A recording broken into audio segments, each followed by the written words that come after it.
Israel और Hamas के युद्ध को लेकर अमेरिका को झटका लगना शुरू हो चुका है, या फिर यूं कह सकते हैं कि जो बाइडेन को झटका लगना शुरू हो चुका है।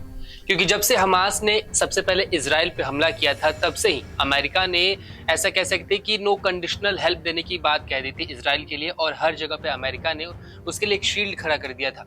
अब ऐसे में अमेरिका को झटका लगने लगा है उसके खुद के ही देश में, यानी जो बाइडेन को झटका लगने लगा है। झटका क्यों लग रहा है? क्योंकि वहां पे जो अरब मुस्लिम्स रहते हैं, मतलब बेसिकली जो अरब से पलायन करके अमेरिका में बसे और वहां पे वो वोट करते हैं, उनकी आबादी 30 लाख है और उन्होंने जो बाइडेन को नकारना शुरू कर दिया है। आपको बता दें, जो 2020 में चुनाव हुआ था, वहां पे बताया जाता था कि अरब मुस्लिम्स ने बहुत ज्यादा बढ़ चढ़ के वोट किया था जो बाइडेन को। लेकिन अब हाल में एक सर्वे आया है और वो सर्वे बताता है कि उनके जो वोट करने वाले लोग थे, उनमें कमी आने लगी है। पहले बताया जाता था कि इन 30 लाख लोगों का 52% हिस्सा जो था, उन्होंने वोट किया था किसको? जो बाइडेन के लिए। लेकिन अब वो हिस्सा 50% से भी कम हो गया है। यानी जिस 52% लोगों ने उनको वोट किया था, उसके 16% लोगों ने अब बोल रहे हैं कि आने वाले चुनाव में उनको वोट करेंगे। अब ये पूरा का पूरा मामला क्या है, चलिए हम आपको इस रिपोर्ट में बताते हैं। गाजा में शुरू होने के बाद से अरब अमेरिकियों के पहले राष्ट्रीय सर्वेक्षण में विश्वासघात की भावना गहरी पैठ जमा रही है।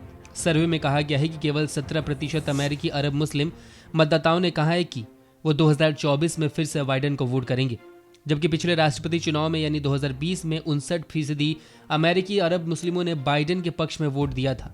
मंगलवार को सर्वे रिपोर्ट जारी करने वाले अरब अमेरिकन इंस्टीट्यूट के संस्थापक और अध्यक्ष जेम्स जोग्बी ने टाइम मैगजीन को बताया कि यह सबसे कम समय में सबसे नाटकीय बदलाव है जो मैंने कभी देखा है। सर्वेक्षण के नतीजों ने अगले साल होने वाले राष्ट्रपति चुनाव में डेमोक्रेट्स की चिंता बढ़ा दी है, खासकर मिशिगन में, जहां लगभग 2.77 लाख अरब अमेरिकी रहते हैं और 2020 के चुनाव में बाइडेन ने 1.55 लाख वोटों के अंतर से जीत हासिल की थी।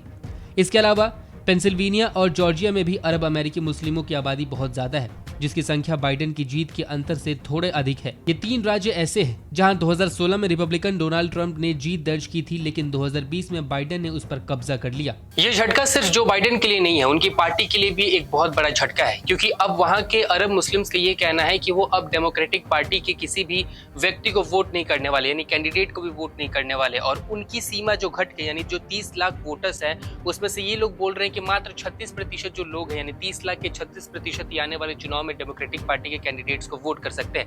यानी ये सिर्फ जो बाइडेन को झटका नहीं, ये कमला हैरिस को भी झटका है और इसके साथ साथ पूरे के पूरे डेमोक्रेटिक पार्टी को भी झटका है।